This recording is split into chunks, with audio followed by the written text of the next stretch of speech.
வணக்கம் நண்பர்களே, இன்னைக்கு சூப்பரான சுவையில் ஒரு டிஃப்ரெண்டான டேஸ்ட்டில் இன்னைக்கு நம்ம ஒரு கேக் செய்ய போகிறோம். அதுக்கு ஒரு அரை கப்பு சுகர் எடுத்திருக்கேன். இதில் கொட்டிக்குவோம். கூட ஒரு 5 ஏலக்காய் இதையும் சேர்த்துக்குங்க. இதை நல்லா பவுடர் ஆக்கிக்கணும். மிக்சியில் போட்டு நல்லா பவுடர் ஆக்கிட்டு ரெடி பண்ணிக்கலாம். வானல் எடுத்துக்குவோம். நான் ஸ்டவ் பற்ற வச்சுக்கிட்டு இப்போ இந்த அரைச்சி வச்சுக்கிற சுகரை கொட்டிக்குவோம். சுகர் அடி பிடிக்காம அப்படியே கிண்டி விட்டே இருங்க. எதுவும் தண்ணி எதுவும் சேர்க்கக்கூடாது. சுகர் நல்லா மெல்ட் ஆகி வருது பாருங்க. ரொம்பவும் டார்க் ஆகிடக்கூடாது. மீடியம் கலர் இருந்தால் போகிறோம். ரொம்ப ஹை ஃப்ளேமில் வைக்கக்கூடாது. லோ ஃப்ளேமில் வச்சு தான் பண்ணணும். அப்படி நல்லா கிண்டி விடுங்க. நல்லா மெல்ட் ஆகிடுச்சு பாருங்க.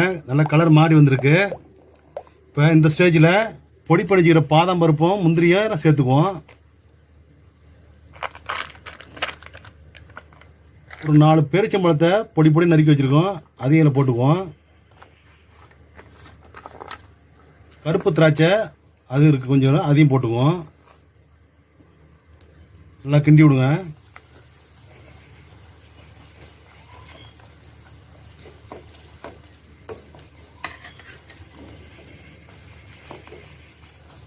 இந்த ஸ்டேஜில் ஒரு 100 ml பீட்ரூட் ஜூஸு ரொம்ப தண்ணி சேர்க்காம அரைச்சி வச்சுருக்கோம்.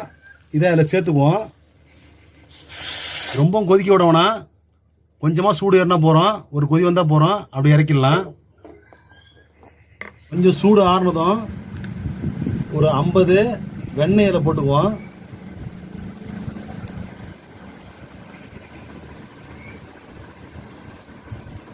நல்லா கிண்டி விடுங்க. நல்லா மெல்ட் ஆகிற வரையும் கிண்டி விடுங்க.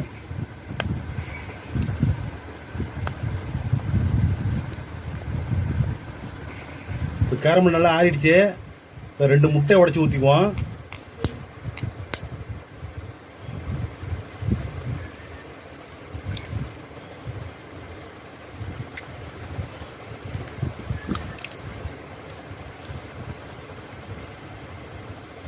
நல்லா மிக்ஸ் பண்ணிங்க. நல்லா கலந்து விடு.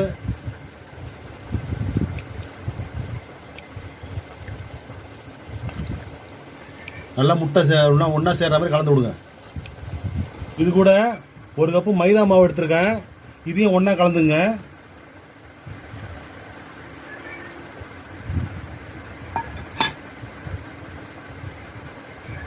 இந்த கேக்கில் இந்த beetroot juice கலந்துருக்கோம்.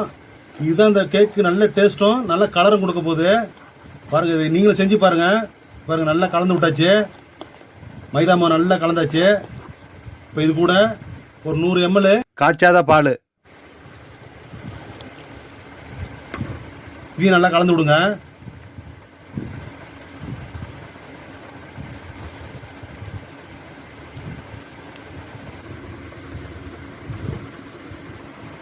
Sugar powder add பண்ணிக்கங்க.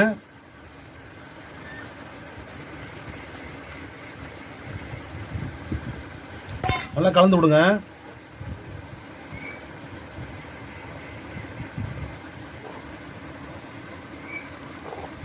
பேக்கிங் பவுடர் 1 டேபிள் ஸ்பூன் போட்டுங்க. ஒரு பிஞ்ச் அளவு சோடா உப்பு, அது குக்கிங் சோடா சேர்த்துங்க. நல்லா கலந்து விடுங்க.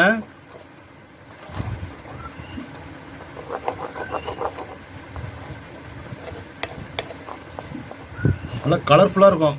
ஒரு வித்தியாசமான கலராக இருக்கும் இந்த கேக்கு. கொஞ்சமாக நெய் ஊற்றிக்குவோம். நெய் எங்கே பார்த்தாலும் படுற மாதிரியே நல்லா தடவி விடுங்க.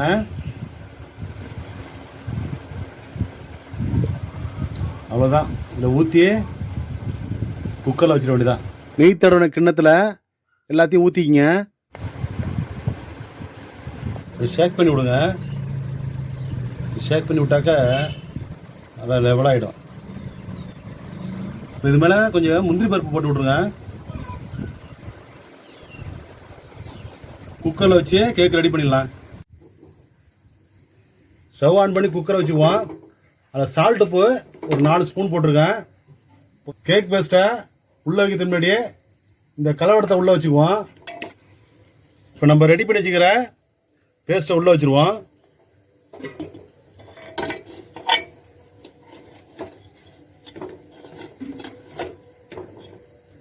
உள்ள ஒரு மூடி போட்டு மூடிடுங்க.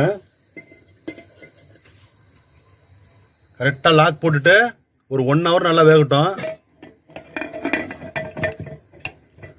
விசில் எதுவும் போட வேணாம். இப்போ 1 hour ஆகிடுச்சு. கேக் வந்திருக்கான்னு குக்கர் மூடி திறந்து பார்ப்போம்.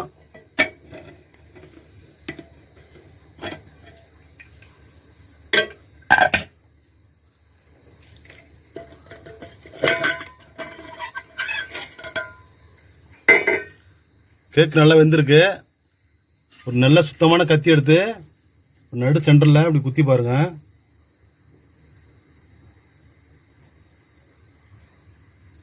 ஒட்டாத வரணும்.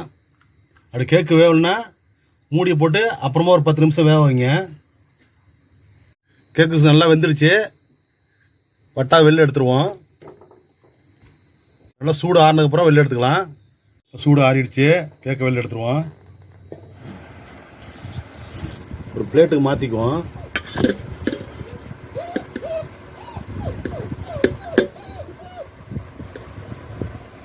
அருமையாக கேக் வந்துருக்கு பாருங்க.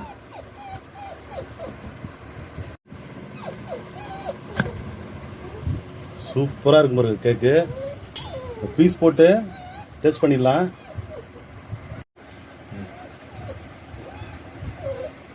இவ்வளோ சாஃப்டாக இருக்கு பாருங்க.